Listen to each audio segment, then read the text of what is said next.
ধমকিতে আমরা রীতিমতো তটস্থ বছরের পর বছর। তাই আমরা দ্রুত দোকানটি না ছাড়লে আমাদের জানমালের বড় ধরনের ক্ষতি হবে। আমাদের জীবন প্রায় থমকে যাওয়ার উপক্রম হয়। আমাদের বিরুদ্ধে সিলেট মহানগরীর কোতোয়ালি মডেল থানায় মিথ্যা অভিযোগে জিআর মামলা দায়ের করেন। এত মামলা মোকাবিলা করতে করতে যে আমরা কি পরিমাণ আর্থিক মানসিক নির্যাতনের শিকার হয়েছি তা আপনারা সবাই নিশ্চয়ই ধারণা করতে পারছেন। মাননীয় আদালত মিথ্যা অভিযোগে সাজানো এই সিরিজ মামলা থেকে আমি ও আমার স্বামীকে নির্দোষ ঘোষণা করে খালাস প্রদান করেন। তার এমন মামলাবাজির কারণে আর্থিক ও মানসিক নির্যাতনের শিকার হয়ে আমাদের জীবন প্রায় থমকে যাওয়ার উপক্রম হয়। এক পর্যায়ে আমি 2016 সালে পৈতৃক সম্পত্তি ভাগ বাটোয়ারার প্রস্তাব দেই, কিন্তু এতেও তিনি সহযোগিতা না করায় আমি ওই বছরেই সিলেটের মাননীয় যুগ্ম জেলা জজ দ্বিতীয় আদালতে একটি সত্য বাটোয়ারা মামলা দায়ের করি। বর্তমানে মামলাটি বিচারাধীন। এই মামলার পর থেকেই তিনি আমি ও আমার স্বামী সন্তানদের গুম ও খুন ও জেল জুলুমের হুমকি দিয়েই যাচ্ছেন। তার হুমকি ধমকিতে আমরা রীতিমতো তটস্থ বছরের পর বছর।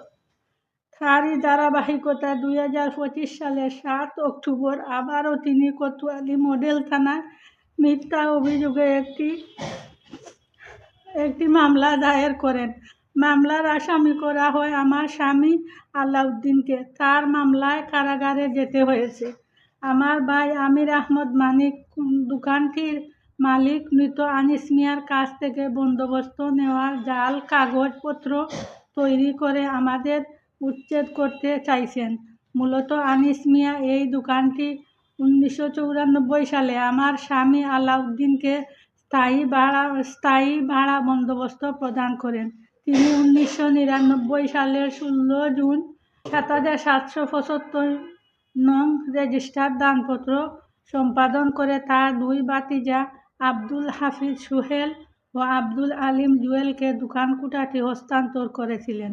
আমার স্বামী আলাউদ্দিন সোহেলের সঙ্গে চুক্তিনামা অনুযায়ী বন্দোবস্ত প্রাপ্ত হিসাবে আগের মতোই নিয়মিত রসিদের মাধ্যমে যাবতীয় আর্থিক লেনদেন করছেন। মানিক আমার স্বামীর বিরুদ্ধে আম্বরখানা বাজার কমিটিতে অভিযোগ দিলেও তার সপক্ষে কোনো প্রমাণ দাখিল করতে না পারায় কমিটি আমার স্বামীর পক্ষেই রায় দেন। আমার ভাই এমনই এক জালিয়াত যে আমাদের না জানিয়ে আদালতে নিয়ে বিভিন্ন কাগজে স্বাক্ষর নিয়েছিলেন, যা পরবর্তীতে তিনি হেবা সম্পাদন বলে নিজেই পৃথক সম্পত্তি দখলে নিয়ে নেন এবং আমাকে বঞ্চিত করেন। তিনি এই নিষ্ঠুর যে আমার মায়ের মরা মুখটাও আমাকে দেখতে বাধা দেন। এমনকি তিনি শুধু পৈতৃক সব সম্পদ থেকেই বঞ্চিত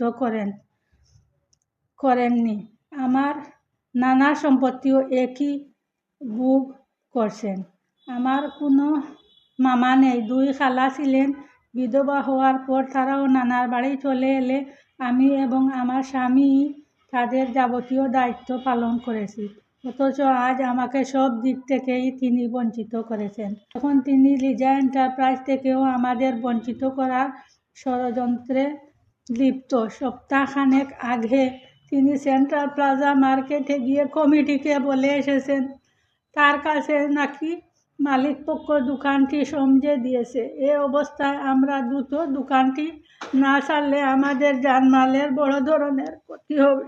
দোকানটির বর্তমান মালিক আব্দুল হাফিজ সোহেল এতদিন নিরপেক্ষ থাকলেও আমার ভাই তাকে মামলা দিয়ে কয়েকদিন জেল খাটানোর পর বাইরে এসে আমার ভাইয়ের সাথে যোগ দিয়ে তিনিও আমাদের বঞ্চিত করতে তার সঙ্গে হাত মিলিয়েছেন। যেহেতু মরহুম আনিসের কাছ থেকে আমরা স্থায়ী ভাড়া বন্দোবস্ত নিয়েছি এবং চুক্তি অনুযায়ী রসিদের মাধ্যমে বন্দোবস্ত সংক্রান্ত লেনদেন করছি, সেহেতু এত বছর পর তিনি কোন যুক্তিতে কীভাবে দোকানটি অন্য পক্ষের হাতে তুলে দিতে চাইছেন তা আমরা বুঝতে পারছি না। আমরা আইনি প্রক্রিয়ায় হাঁটব। সচেতনমূলক মানুষকে জানিয়ে যেতে চাই যে আমার ভাই যেভাবে গত 12-13 বছর ধরে আমার স্বামী ও সন্তানদের হামলা, নির্যাতন আর হুমকি ধমকি দিয়ে যাচ্ছেন, সর্বশেষ যে প্রাণনাশের হুমকি দিলেন, এরপর যদি আমাদের কোনো ক্ষতি হয়, স্বামী সন্তানদের জীবন বিপন্ন হয়, তাহলে তার সম্পূর্ণ দায়িত্ব আমার ভাই আমির আহমদ মানিকের ও আব্দুল হাফিজ সোহেলের। আমি সচেতন সিলেটবাসী সহ সমাজের সর্বস্তরের মানুষের সহযোগিতা চাই।